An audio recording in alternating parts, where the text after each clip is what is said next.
আসসালামু আলাইকুম, কেমন আছেন সবাই? আশা করি সবাই অনেক ভালো আছেন। আজকে তৈরি করে দেখাবো বাচ্চাদের মজাদার লাড্ডু রেসিপি। লাড্ডু তৈরি করার জন্য নিয়ে নিলাম 3 কাপ সুজি। সাধারণত বাজারে যে সুজিটা পাওয়া যায় আমি ওইটাই নিলাম। এই সুজির লাড্ডু আমার বাচ্চাদের যে এত পছন্দ, মাশাআল্লাহ, ওরা খুব মজা করে খায়। আর আমি তো ছোটবেলা থেকে খুবই পছন্দ করতাম, এখন দেখি আমার বাচ্চারাও খুবই পছন্দ করছে। সুজিতে আমি একটু হালকা লবণ অ্যাড করলাম। এবার এখানে অ্যাড করে দিলাম নর্মাল পানি। পানিটা অ্যাড করে আমি এটাকে একটা ডু তৈরি করে নেব, যেটা বেশি ঘনও না আবার পাতলাও না, যেমনটা আমরা বড়া বানিয়ে থাকি সেই বড়ার মতো করে আমি একটা একটা এগুলাকে তেলে ভেজে নেব। এই তো সুজিগুলাকে বড়া বানানোর জন্য একদম পারফেক্টভাবে রেডি হয়ে গেছে। এখানে আমি দিয়ে দিলাম পরিমাণ মতো তেল। এবার আমি এটাকে একটা একটা করে বড়া বানিয়ে নিব। এই পর্যায়ে চুলার আঁচটা একটু কমিয়ে রাখতে হবে যাতে বড়াগুলো পুড়ে না যায়। তো আমি সব বড়া দিয়ে দিলাম একসাথে। বেশি ভাজা যাবে না, অল্প আছে কিন্তু এটা ভাজা হয়ে যাবে। ভাজতে ভাজতে যখন একটু ব্রাউন কালার হয়ে আসবে তখন আমি এগুলোকে নামিয়ে ফেলবো।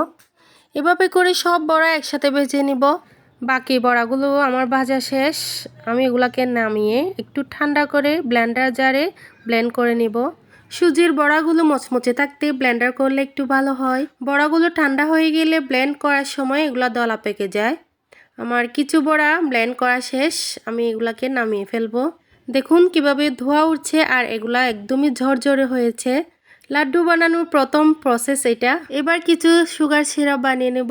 হাফ কাপ পানির মধ্যে আমি 2 কাপ সুগার অ্যাড করলাম। চুলার হিট কমিয়ে দিয়ে আমি এটাকে একটু জাল করে সিরাপ বানিয়ে নেব। চিনিটা যখন সম্পূর্ণ গলে যাবে তখন বলক আসা পর্যন্ত অপেক্ষা করব। এই তো বলক এসে গেছে। আমি এখানে অ্যাড করলাম কিছু ফুড কালার। জর্দার রংটাই আমি এখানে ইউজ করেছি। এবার ব্লেন্ড করে রাখা সেই বড়ার পুরটা আমি এখানে দিয়ে দিলাম। প্রথমে অল্প কিছু ঢেলে দেওয়ার পর বাকিগুলো আমি দিয়ে দিলাম। এই পর্যায়েও চুলার আঁচটা একটু কমিয়ে দিয়ে এটাকে আমি কিছুক্ষণ রান্না করে নিব যাতে নিচে পুড়ে না যায়। নাড়তে নাড়তে লাড্ডুর পুরটা এই পর্যায়ে চলে এসেছে। যখন চিনির সিরাপটা সম্পূর্ণ এর পুরের সাথে মিশে যাবে তখন বুঝতে পারবো লাড্ডুর জন্য একদমই রেডি। এবার আমি এখানে দিয়ে দিলাম ঘি। ঘিটা দিলে লাড্ডু বানানোর জন্য খুবই সহজ হয় আর হাতে লেগে না যায়। এই তো আমি লাড্ডু শেপ দিয়ে একটা একটা করে বানিয়ে নিলাম। আপনারা আপনাদের পছন্দ মতো বাচ্চাদের জন্য যে কোনো শেপ দিয়ে লাড্ডুগুলো বানিয়ে নিতে পারেন। আমার বাচ্চারা এইভাবে খেতে খুবই পছন্দ করে। লাড্ডুগুলো যখন বানাচ্ছি কি যে ভালো লাগতেছে। আমার বাচ্চারা তো আমার মতো ভীষণ খুশি। মায়ের হাতের লাড্ডু খেয়ে আমি প্রায় সময় এটা বাচ্চাদেরকে বানিয়ে দিই, ওরা বেশ মজা করে খায়।